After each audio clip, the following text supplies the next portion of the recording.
Alright guys, that's coming here and say, hope you're doing good and enjoying your day. So far, the bracket is officially set for Major 4 at DreamHack Dallas. A surprising set of qualifiers in the sense of who's the #1 seed and what this looks like, therefore, in terms of the bracket. Some serious implications. If OpTic want to keep up their good momentum from their Toronto victory yesterday, they'll have to do the same again in just a few days' time. And if they win that, potentially play FaZe to get even further. Massive implication for the World Championship as well. How does the bracket look? Because once again, we might have a Grand Finals matchup in the very first round of the tournament. Very much to read your thoughts in the comments. Hit the like button if you enjoy. Subscribe if you're new as always. I would greatly appreciate it. Plenty to get into. Kenny, of course, frustrated about the loss for the Minnesota Rocket yesterday. They had their chances again, as they always do. They're up 2-0 on that protocol control. Lost it 3-2. Lost the series. It's a Minnesota Rocket classic. Their chances of making it to the World Championship with the current delta in points is basically impossible, but it is doable. And given the bracket that OpTic have, and to be fair, Rocker,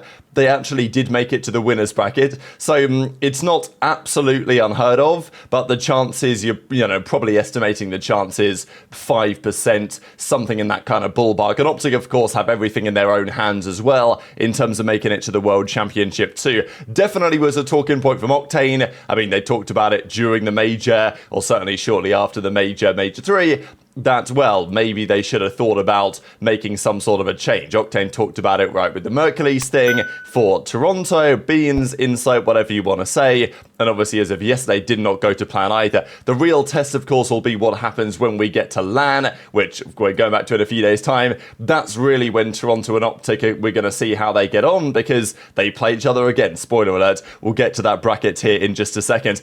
Karma was not very, well, I don't know, surprised maybe, as he says. Crazy, I think that was the last league match of the season already, but we finished strong. It is remarkable, right? We're 18th of May, and there's no more online. I mean, look, as far as I'm concerned, no more online, great, right? Like, I'm not a big fan of online cards, although you guys know my perspective that if I was to design the league, I would have loads of majors, obviously, because those are the best things, if the money allowed, right? And there was the budget there, and we could make it work, do more DreamHack tournaments, stuff like this.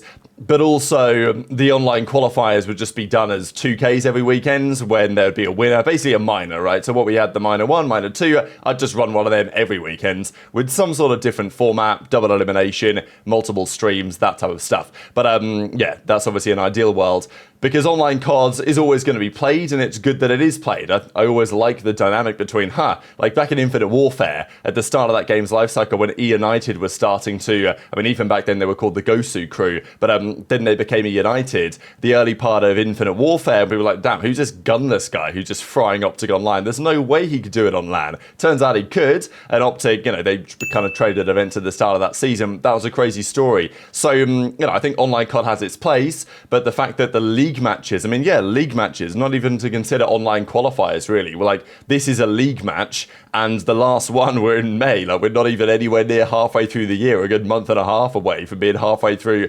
2025. And yet we've got no more league matches until the new game comes out. So again, I just don't really understand. In an ideal world, I'd have more majors. Thankfully, I guess the Esports World Cup comes along to at least keep things kind of interesting going into July. But last year, the Esports World Cup was in August, right? Still going to be boiling on out there in Riyadh, I'm sure. But OpTic get the 3-0 dub yesterday against Toronto. Pretty remarkable, right? Yeah, we know that Toronto fallen off a little bit, it seems, over the last couple of weeks. They had the difficult loss the other day to Surge. Then they've come and got battered around by OpTic as well. But OpTic played well. They definitely deserve some credit. And that leaves the current CDL standings as follows. So, well, you know what? I'll actually share it from this perspective, because I think Turtle put this together, which makes, well, you can see more numbers here anyway, so there's a little bit more to look at. Thieves, they are currently leading the way at 440 points. FaZe are always going to be in the mix for the #1 seeds, there's no doubt about that, and they could easily take it. And the 10-point gap effectively does mean that whoever outplaces the other at the final major will take the #1 seed for the World Championship, right? Because, you know, look, if FaZe and Thieves both bomb out top 12, or top 8 or top 6, then okay, they get the same amount of points. But any other differential, top 4, top 3, top 2, whatever, the differentials are 15 points. So last place gets you 0 points, 8th place gets you 15, 6th gets you 30, 4th gets you 45, 3rd gets you 60, 2nd gets you 75, and then if you win it, you get 100 points. That's the way the numbers work in the tournament. So the 15-point intervals mean that a 30-point gap, or potentially even a 20-point gap, becomes potentially interesting, but anything more than that then you'd need to outplace the other team by a substantial margin. So Thieves and FaZe, that's the battle for the first seed. Ultra and Surge has now got real interesting for the second seed, or for the third seed. And as I said the other day, the third seed is actually quite important here, because if you're the third seed, you play Ravens round 1 at Champs, almost certainly. I mean, it's maybe, to be fair, OpTic could make a real run at the tournament, and that could change around. But still, right, the point stands that if you're Ultra or Surge, you'd probably like to finish third, because in all likelihood, you'll probably play Ravens in the first rounds, or you play Heretics, because Heretics are definitely going to be the 5th seed. I think there's not much doubt about that. So you don't really want to be 4th seed right now. That's what I would say anyway. So Ultra, over the last couple of days, struggling as they have done, losing loads of maps, it's put them in a position where Surge are in prime position to potentially capitalize on that going into the major, but we'll see the bracket in a second. It's not going to be quite so clear-cut. Rocker are 40 points behind OpTic. Cloud9 are 50 points behind. Look, if OpTic win anything, let's say OpTic drop down to losers, they win a series, they bomb out top 8 again, they go top 8 4 times in a row. They'll be at 190 points. And 190... you know, we did the, not calculations, but we talked about it on stream a few weeks ago to say, look, we thought 180, 190 was probably going to be enough. And if OpTic get, you know, they were at 175, even that may be enough. But 190 should be enough. I mean, it's going to mean that Rocker would have to get, in that case, I mean, what, 60 points to put them to 195. So, yeah, Rocker would need to get top 3, which is, I mean, it's not impossible. And you do get 45 points for top 4. So if OpTic were to bomb out top 12 and Rocker were to get top 4, then they would make it with 180. Cloud9 even further back. So they need to get top 3 while OpTic need to come last. So it's not impossible, but, you know, what are the chances? Like Rocker and Cloud9, they need to make a Sunday. The chances of them making a Sunday are relatively slim, but this is how it looks. Boston are at 200. I think OpTic, honestly, they're not badly positioned here. 175, they could potentially kick on and overtake a couple of these teams. Right? I mean, look, if OpTic were to place seconds, which maybe is ambitious given the way that some teams are looking and that OpTic seem, you know, up and down to say the least, OpTic would get to 250 in that scenario. If they win the event, they get to 275. But, you know, let's say they were to come seconds, 250, or even if they come third, that's 235 they'll be on, which is the potential to actually leapfrog them quite a little bit. So, yeah, I think it's very interesting to see what happens, but OpTic should be fine, especially after the last weekend of results. And this, therefore, is how the qualifiers concluded. So, Heretics went 5-0 in the qualifiers. You're not seeing that for many teams very often. We know that there's a curse of teams that go 5-0 of actually winning anything. And look, I don't think Heretics are the favourites to win the tournament, but they are the number 1 seed. So they're in the first round with the first, you know, the best possible first round matchup we'll see in a second. But actually, Rocker won't be too mad about that. FaZe ended up the 2nd seed, OpTic the 3rd seed, Thieves the 4th seed. So the usual suspects, then Surge, Toronto, and then the 2 potential championship candidates to OpTic. They did make it to winners. It was tight. They didn't have a great stage. I mean, both of these teams would have wanted at least 4 wins, but they only got 2. But still, they did make winners, which means if you win a single series, you guarantee yourself at least 30 points. And that's a decent return on investment if you can make a potential run. I mean, look, if Rocker and Cloud9, if one of them wins both series in the upper bracket, all of a sudden you're looking at guaranteed top 3, and that's a guaranteed 60 points. And then OpTic would need to respond. So, you know, it's not necessarily over yet. Boston, despite their 3-0 dub, their map count, as we saw yesterday, just simply wasn't going to be good enough. They start in the losers bracket. So did Gentlemates, Falcons and Ravens, the teams that have really been struggling this stage. This, therefore, is how the bracket is going to play out. So, Heretics Rocker is your first round game. Rocker won't be too mad about this. The issue is, for them, and look, Heretics will be the favourites for sure. Like, Heretics number 1 seed, they're looking good. But if you could choose your first round game as Rocker, given you went 2 and 3 in the qualifiers, you'll probably take Heretics, all things considered, feeling that maybe you can find a way to beat them. Still got Heretics taking the dub there, though, to be fair. The big game that I did want to mention, though, is Thieves Surge. We've seen it before, right? I mean, Surge have made the grand finals the last couple of tournaments. They played FaZe at Major 2, they played Thieves at Major 3, and again, we have that in the very first round of the tournament. this, look, if you're Surge, are you happy or are you unhappy about this? You never really want to play Thieves, but I think if you ever do want to play Thieves, the first round is where to play them, because I've seen a couple of times that they've struggled there now. And obviously you've got a few days to prepare for this type of matchup if you're Surge. So look, I think Thieves will be accepting that, okay, this is what it is, but they definitely don't have an easy side of the bracket. I mean, I wouldn't say there's any real easy side of the bracket, because even on the bottom side, this is pretty stacked as well, especially with OpTic looking, you know, I wouldn't say OpTic are looking scary for the rivals, but I would say that OpTic are definitely looking, you know, well, maybe they are scary, I don't know. Like with OpTic, you never really seem to know what you're going to get exactly right now, and I think that's kind of a byproduct of just like the Shotzzy and Huke playstyle. And on LAN, I'm still, you know, I'm yet to see it. We'll see what happens, right?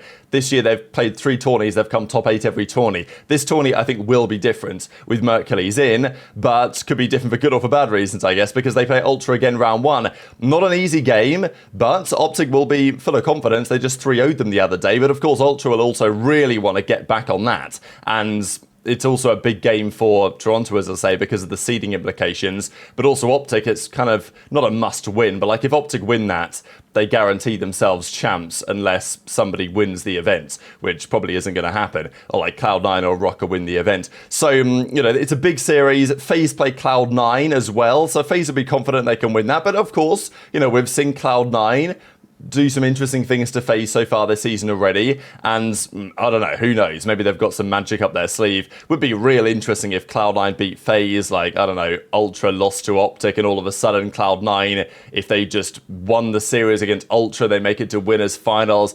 You know, there's so much on the line for these teams, but also it is a major event. It's not like FaZe aren't going to try, right? Like, and Cloud9 are going to get a free pass. So that's the winners bracket. It's really stacked. If OpTic beat Ultra, they probably play FaZe. Thieves versus maybe Heretics in the second round. You know, maybe Surge versus Heretics. I mean, who knows, right? All sorts of stuff could happen. But I really like the look of that winners bracket right now. The losers bracket, Boston play the loser of Heretics Rocker. So, you know, it's not the easiest game for Rocker if they were to lose to try and make a bit of a losers run. Falcons play Thieves Surge. So, yeah, good luck with that, gentlemen. That's a tough one, isn't it, really? If you're the Vegas Falcons getting all the way to the major, struggling a fair bit, then you get that as your first round game. So, yeah, we'll see you at the World Cup, I guess. Gentlemates play FaZe Cloud9, and then it's Ravens, who obviously have been struggling big time lately. They play the loser of OpTic and Toronto, and that's pretty critical, right? Because if you're OpTic and you do lose to Ultra, which, of course, you can't rule out. I mean, historically, certainly on LAN, Ultra have a good record against OpTic.